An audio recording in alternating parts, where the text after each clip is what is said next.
Nuit des idées 2021 à l'Institut français de Cotonou, un voyage entre patrimoine, ancestralité et religion. Nous en parlerons dans ce journal. Lutte contre le Covid-19, un projet d'acquisition du vaccin proposé au Bénin par la France.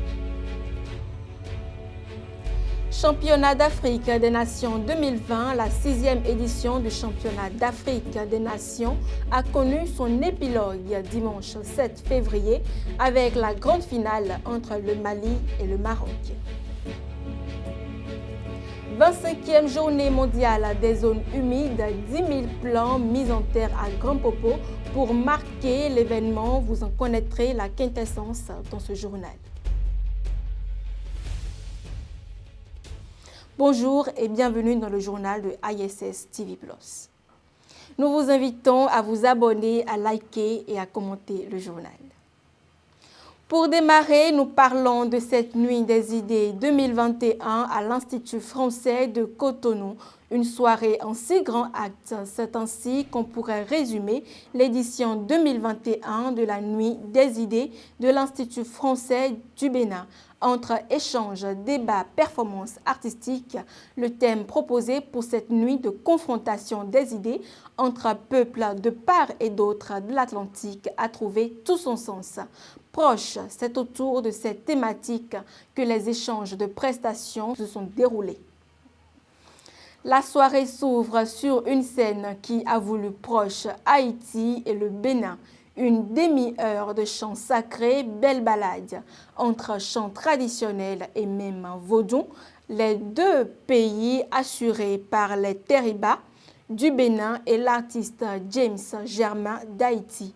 En débat, circulation atlantique et actualisation artistique du sacré et de l'ancestralité au cours des artistes. Aux côtés des artistes Marcel Padé, musicologue et auteur de publications sur le Fa, Emmanuel Kadia Tal et Carlos Cellus, chercheurs en France, et enfin Ousmane Aledji, expert culturel et fondateur du Centre culturel artistique africain. Pour la mise en œuvre de son plan national de riposte à la pandémie de Covid-19, le Bénin mène plusieurs actions et reçoit également du soutien de plusieurs autres de la part de ses partenaires techniques et financiers, à l'instar de la France. Dans ce cadre, la France a proposé au Bénin, outre les récents dons de matériel assurés par l'Agence française de développement, d'intégrer le projet COVAS qui offre la possibilité aux populations les plus défavorisées d'avoir accès aux vaccins contre la maladie à coronavirus. En clair, si le projet est approuvé par les autorités béninoises, la France va aider le pays à vacciner sa population, notamment les plus vulnérables contre la pandémie de Covid-19.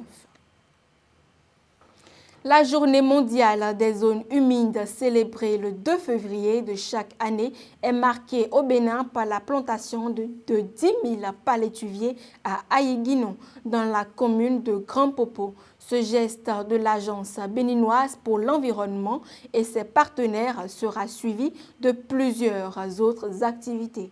Organisée autour du thème Zone humide et eau, la 25e édition de la Journée mondiale des zones humides est marquée au Bénin par une série d'activités, notamment la mise en terre de 10 000 plants de palétuviers sur le site Ramsa 1017 à Aïguinou, dans le Mono. La campagne de reboisement a démarré mardi 2 février sous la direction du préfet du département, Komlan Zinsou.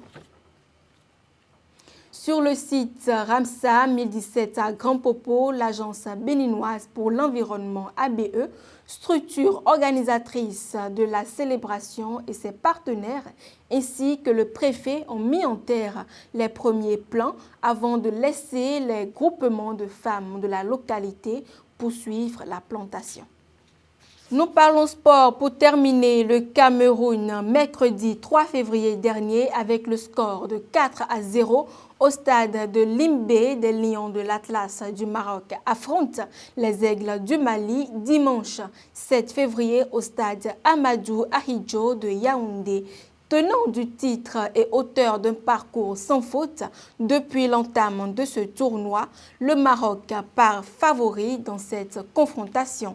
Meilleure attaque du tournoi avec 13 buts marqués, le Maroc dispose aussi de l'une des meilleures défenses avec seulement 3 buts encaissés. La formation marocaine pourra donc compter sur sa puissante machine offensive alimentée par Soufiane Bouftini, Sofiane Raimi, Mohamed Bemamer et El Kabi.